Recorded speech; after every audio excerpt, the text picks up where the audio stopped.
A third city-state was officially created in 1982. That city-state is called the District of Columbia and is located on 10 square miles of land in the heart of Washington. The District of Columbia flies its own flag and has its own independent constitution.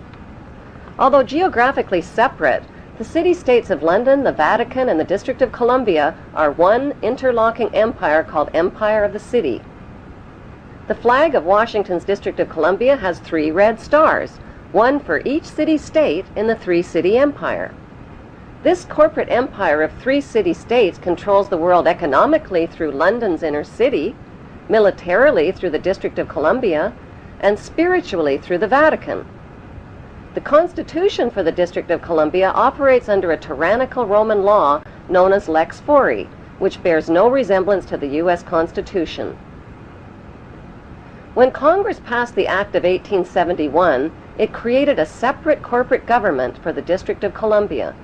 This treasonous act allowed the District of Columbia to operate as a corporation outside the original Constitution of the United States and outside of the best interests of American citizens.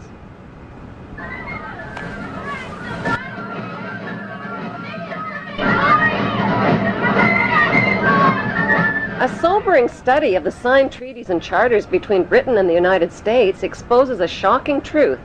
The United States has always been, and still is, a British Crown colony.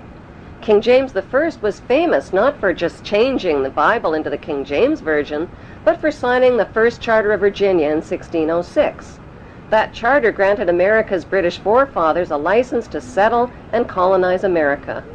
The charter also guaranteed that future kings and queens of England would have sovereign authority over all the citizens and colonized land in America stolen from the Indians. After America declared its independence from Great Britain, the Treaty of 1783 was signed. That treaty specifically identifies the King of England as the Prince of the United States and contradicts the belief that America won the War of Independence. Although King George III of England gave up most of his claims over his American colonies, he kept his right to continue receiving payment for his business venture of colonizing America. If America had really won the War of Independence, they would never have agreed to pay debts and reparations to the King of England. When Congress passed the 13th Amendment to the Constitution, the U.S. President was made subservient to the King of England. The 13th Amendment is called the Title of Nobility Amendment and forbids U.S. presidents and their officials from using royal titles like king or prince or baron. For some mysterious reason, the 13th Amendment, which was ratified in 1810, no longer appears on current copies of the Constitution. America's blood-soaked War of Independence against the British bankrupted America and turned its citizens into permanent debt slaves of the king. In the War of 1812, the British torched and burned to the ground the White House and all U.S. government buildings and destroyed ratification records of the U.S. Constitution. 1 century later, a corrupt U.S. Congress committed the biggest theft in world history.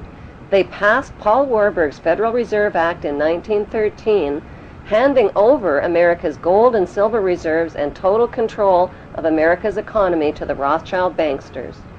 Most Americans still believe that the Fed or Federal Reserve is the government. It is not. The Fed is a privately owned banking system whose majority Class A shareholders are the Rothschilds, Warburgs, Kuhn and Loeb, J.P. Morgan, Rockefeller, Israel Seif, and the Lehman Brothers. This private banking cartel is the Fed and is never audited and never pays taxes. They print and design America's money, which displays their symbols of an Egyptian pyramid, a Masonic all-seeing eye, and the words "In God We Trust." Who exactly is the God they trust? They also collect American taxpayers' money through the IRS. Then they loan it back again with interest to pay for roads, bridges, and other public works.